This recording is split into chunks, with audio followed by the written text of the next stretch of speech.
రవితేజ ఇటీవల ఈగల్ చిత్రంతో పలకరించిన సంగతి తెలిసిందే. ఈ సినిమాలో కావ్య తాపర్, అనుపమ పరమేశ్వరన్ హీరోయిన్లుగా నటించారు. ఈ చిత్రానికి కార్తిక్ ఘట్టమనేని దర్శకత్వం వహించారు. పీపుల్ మీడియా ఫ్యాక్టరీపై టీజీ విశ్వప్రసాద్ ఈ చిత్రాన్ని నిర్మించారు. భారీ అంచనాల మధ్య రిలీజ్ అయిన ఈ సినిమా మిక్స్డ్ రెస్పాన్స్ ను దక్కించుకుంది.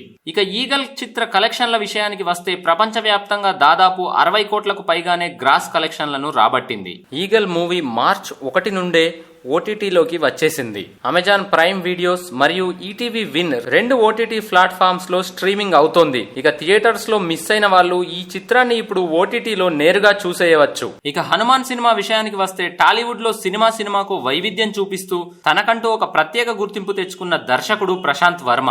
హనుమాన్ మూవీ జనవరి 12న విడుదలై బంపర్ హిట్ దక్కించుకుంది. ఇటు తెలుగుతో పాటు హిందీలో కూడా అదరగొట్టింది. హనుమాన్ సినిమా అవడానికి మిడ్ రేంజ్ సినిమా అయినా కూడా బాహుబలి, త్రిబుల్-ఆర్, అలవైకుంఠపురంలో లాంటి భారీ సినిమాల రికార్డ్స్ ని కూడా బద్దలు కొట్టింది. ఈ సినిమా యుఎస్ లో $5 మిలియన్ పైగా వసూళ్లు రాబట్టి వావ్ అనిపించింది. రాజమౌళి చిత్రాల సరసన చేరి సెన్సేషన్ క్రియేట్ చేసింది. ఇక హనుమాన్ మూవీ కూడా థియేట్రికల్ రన్ ని పూర్తి చేసుకుని ఓటీటీలోకి రావడానికి సిద్ధమైంది. ఈ సినిమా ఓటీటీ రైట్స్ ను ప్రముఖ ఓటీటీ దిగ్గజం జీ5 దక్కించుకుంది. ఇక ఈ మూవీ మార్చి 2 నుండి జీ5 లో స్ట్రీమింగ్ కు రానుందని తెలుస్తోంది.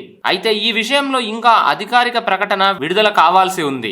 ప్రస్తుతానికి అందుతున్న సమాచారం ప్రకారం మార్చి 2 నుంచి హనుమాన్ మూవీ ఓటీటీలో స్ట్రీమింగ్ కానుంది. ఇక థియేటర్స్ లో ఎన్నో సంచలనాలు సృష్టించిన హనుమాన్ మూవీ ఓటీటీలో ఎలాంటి వండర్స్ క్రియేట్ చేస్తుందో చూడాలి.